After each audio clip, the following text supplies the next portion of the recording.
Good morning, students. Welcome to online physics class for PUC second year.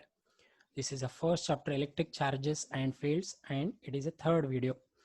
In last class, we have discussed about gold leaf electroscope, conductors, definition of conductors, insulators, and semiconductors with their examples. So today we go through the different methods of charging a body. There are three methods to charge a body. First one is charging by friction. Second one is charging by conduction. Third is charging by induction. So we begin with the first one, charging by friction. By rubbing two insulators against each other. In my first video, I have given clear idea about this charging by friction. Take a glass rod and silk. These two are insulators. When you rub a glass rod with silk, they get charged. That is, glass rod gets positive charge, silk gets negative charge. As we know, why glass rod gets positive charge? Because during rubbing, glass rod will lose some electrons to silk. Hence, glass rod will get positive charge, whereas silk gains negative charge, so that it becomes negatively charged. That is, it absorbs electrons from the glass rod, hence it becomes negatively charged. Second one is charging by conduction. By touching the charged conductor with an uncharged metal body. In my second video in gold leaf electroscope, when you bring a positively charged glass rod and make it touch with that metal disc D, that positive charge on the glass rod is transferred to the metal disc, and the same charge is transferred to the gold leaf electroscope. In case of charging by conduction, when you touch a charged body with an uncharged body, same charges are induced. That is, same charges are transferred from charged body to uncharged body.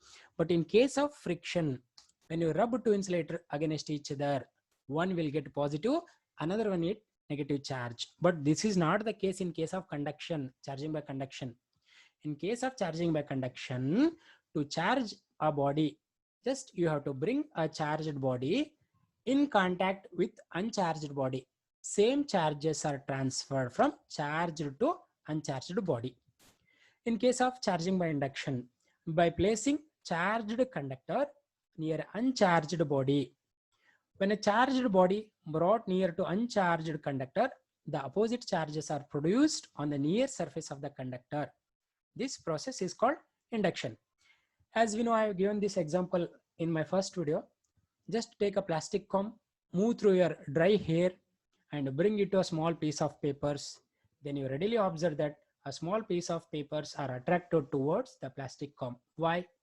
So when you move the plastic comb through your hair, that is a method of friction.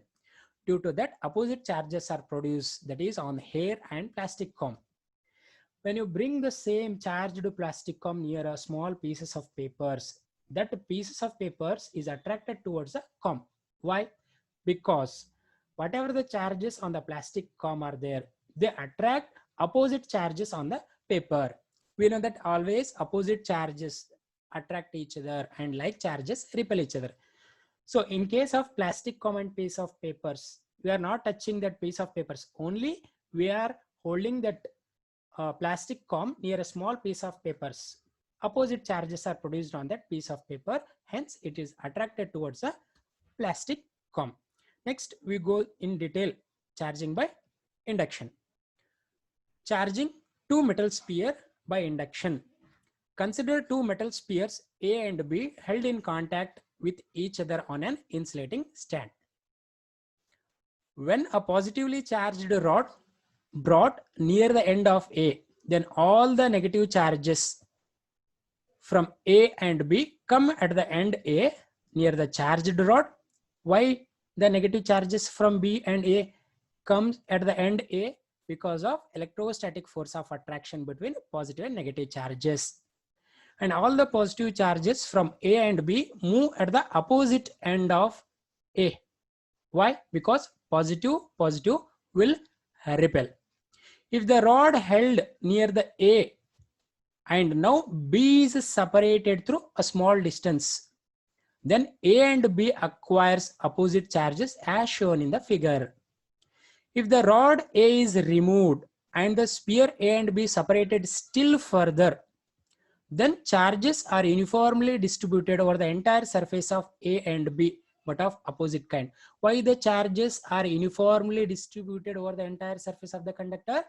Because of mutual repulsion between the like charges. Hence, they are uniformly distributed over the entire surface of the conductor. This is the method of charging two metal spheres by induction method. Thank you. We will meet in our next class.